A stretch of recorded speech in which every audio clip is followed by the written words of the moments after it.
Ju nga tjeta uroj t'jeni mirë, dashur miq, lufta totale ka nisur, luftë totale dhe alarmi i kuq në Iran, ekzekutimi i Laridxhanit dhe shefit të Pasig, dy vrasjet që ndryshuan dhe do të ndryshojnë botën. Cilët janë skenarët e marshimit drejt luftës totale? Ju përshëndes gjithëve në këtë ditë të martë, jemi më 17 mars 2026. Ju lutem, keni parasysh diçka të rëndësishme. Të gjithë ndiqni këtë që po bëj dhe një pjesë e juaja mendon se duhet fokusohemi më shumë tek çështjet e vendit. Mos harroni kurrë se kjo që është duke ndodhur është pjesa më e rëndësishme e botës. Unë do të vazhdoj t'ju përsëris këtë çdo ditë. Ajo që po ndodh është shumë e madhe dhe ka lidhje drejt për së drejti me atë që po ndodh në nëndheun e Ballkanit dhe në nëndheun e Shqipërisë. Shpesh nuk i gjeni lidhje direkte, por bashkarisht ne mund t'i gjejmë ato lidhje. Ju lutem, lërini 5 minuta kafenet dhe zhurmën e kohë të ditës. Ajo që ka ndodhur sot në Teheran nuk është thjesht një lajm i radhës në BBC, New York Times, CNN apo Al Jazeera. Është fundi i një bote që njihni. Sot dikush ka guxuar të hyjë sërish në zemrën e Iranit dhe të ekzekutoj trurin dhe muskulin e regjimit. Po, është ekzekutuar Ali Laridxhani, maja e aristokracisë e diplomacisë e Iranit, bashk me muskulin dhe fuqit e Laridxhanit që ishte komandanti i forcave Basij. Ali Laridxhani ishte njeriu i cili mbante çelësat e diplomacisë sekrete, dashur miq, ndërsa komandanti i Basijit ishte njeriu i cili kontrollonte rrugën me një grusht të hekurt. Ata të dy janë asgjërsuar sot. Dhe ky nuk është një aksident, miq. Ky është një dekapitim kirurgjikal. Ne sot do ta zbërthejmë se si Irani ra në këtë grop.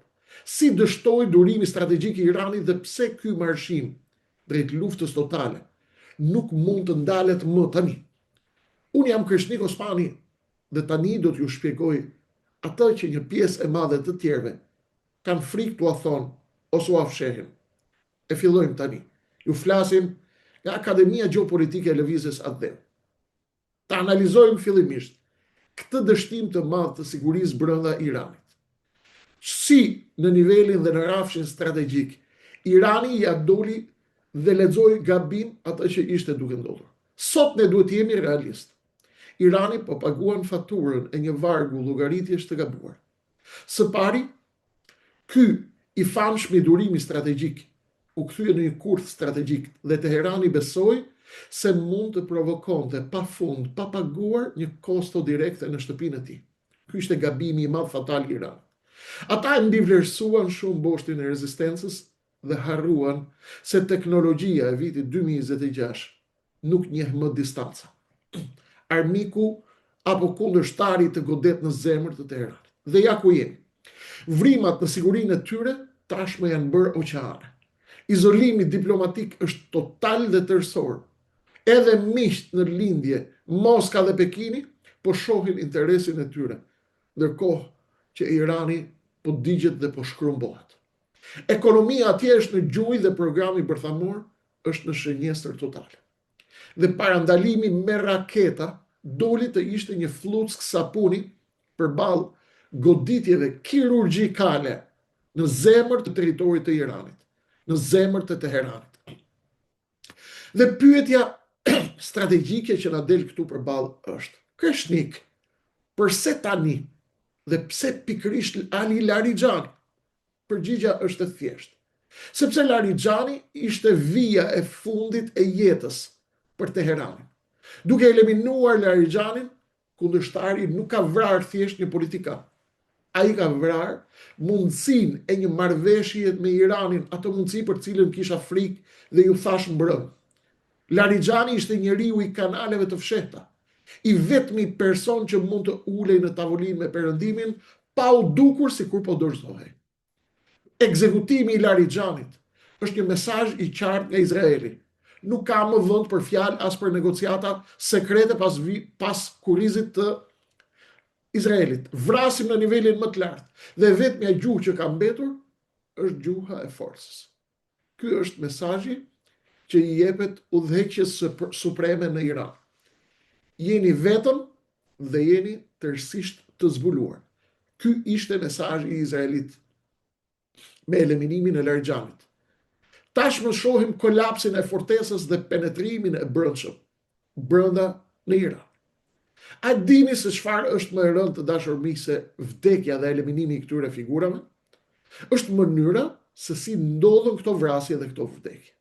Komandanti i Basij, njeriu që ka nën urdhra miliona paramilitar, njeriu që duhet të ishte njeriu më i mbrojtur në Republikën Islamike të Iranit, u gjet. U kap, u gjet dhe u godit. Dhe kjo do të thotë se inteligjenca kundërshtare nuk është thjesht afër. Ajo është brenda. Aty brenda, më pranë se damarët e qafës. Ata po hanë në të njëjtën tryezë me ta, po flenë në të njëjtat ndërtesa, dhe ky nuk është një penetrim. Ky nuk është penetrim, ky është një kontroll që Irani sot nuk e ka problem vetëm për raketat që vijnë nga qielli, por ka tradhtin që i ka hyrë gjerë në palës.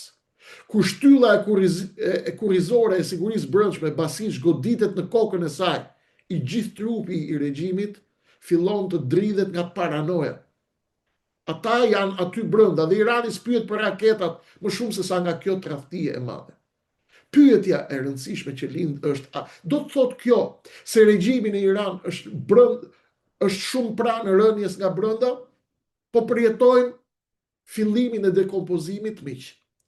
Goditen në kokën e tyre mbrojtëse, apo kur në momente të caktuara marrin goditje në këtë nivel, kjo do të thotë se ka nisur gjyëtia e shtrikave. Në Teheran askush nuk i beson më askujt tani dhe ky lloj presioni shkakton një paralizë.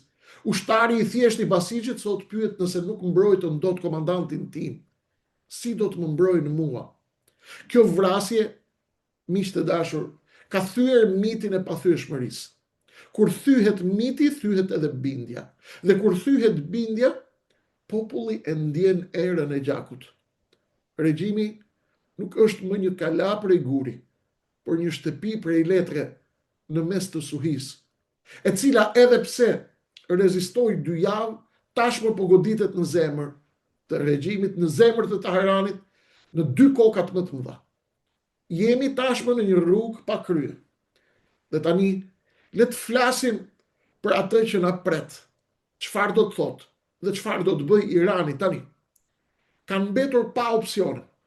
Nuk kanë opsione të mira. Nëse heshtin, do të vdesin si fuqi rajonale Irani, dhe nëse godasin, rrezikojnë të fshihen nga harta. Boshti i rezistencës, Hezbollahët, Huthët janë në presion maksimal. A do të veprojnë të vetëm, apo do të veprojnë në koordinim me Iran?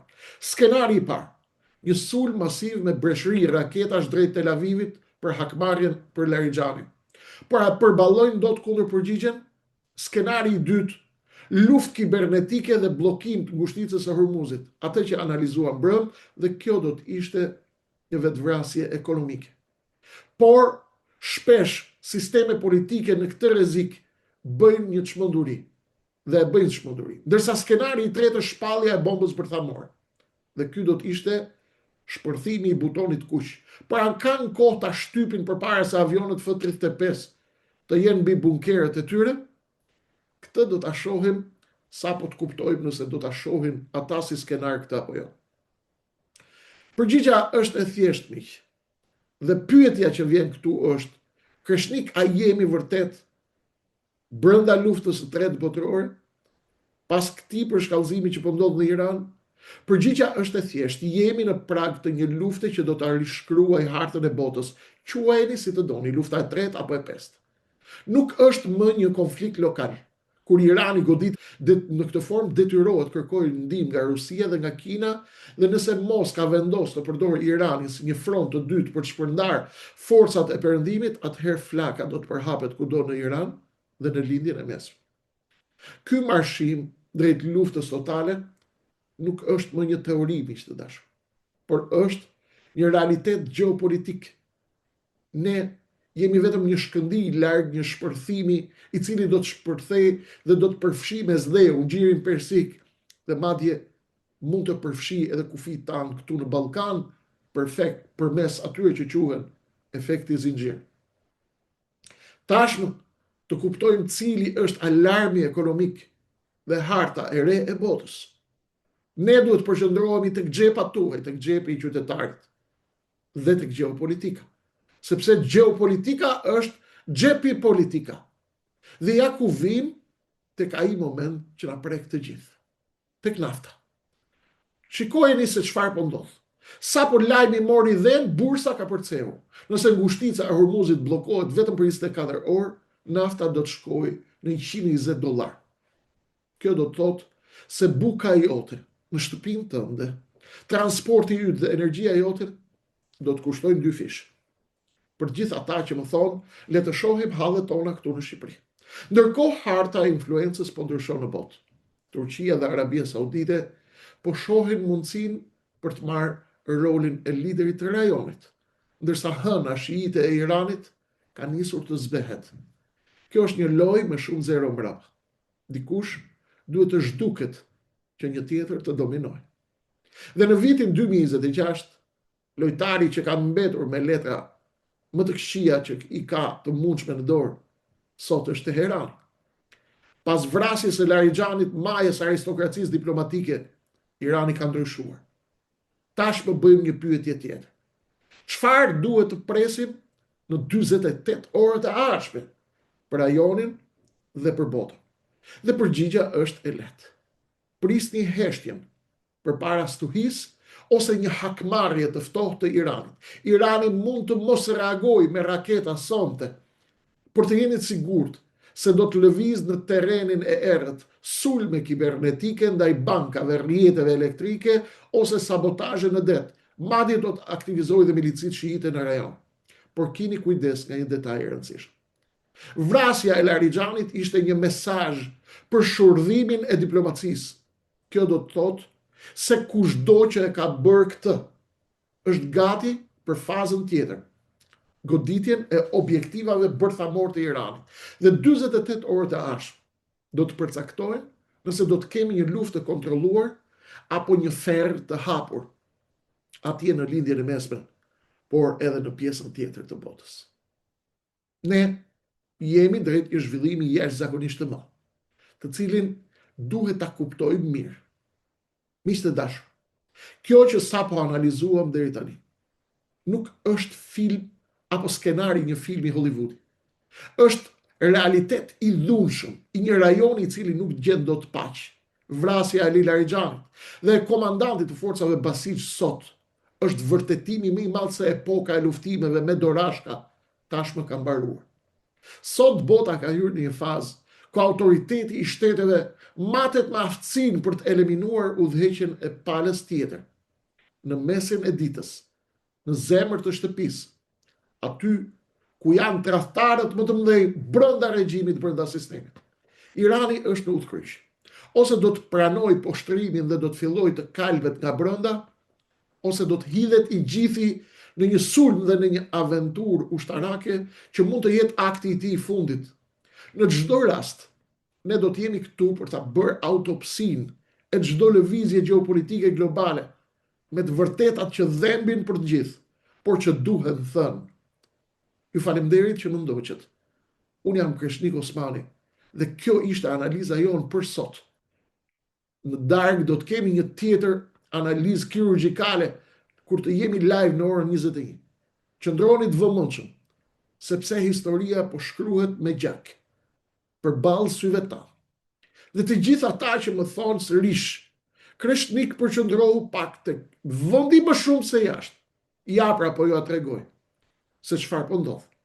Ky emision është argumenti i gjallë që ne jemi përballë ndryshimeve dramatike, të cilat nesër do të ndikojnë drejt për së drejti tek kuleta jote, tek xhepi yt, tek e ardhmja jote, tek politika jote, tek gjeopolitika jote. Ballkani po ndryshon, Kosova po bëhet gati për NATO, Serbia po pret urdhrat e Rusisë, Gjermania përplaset me Ramën ndërsa Rama shkon në Greqi.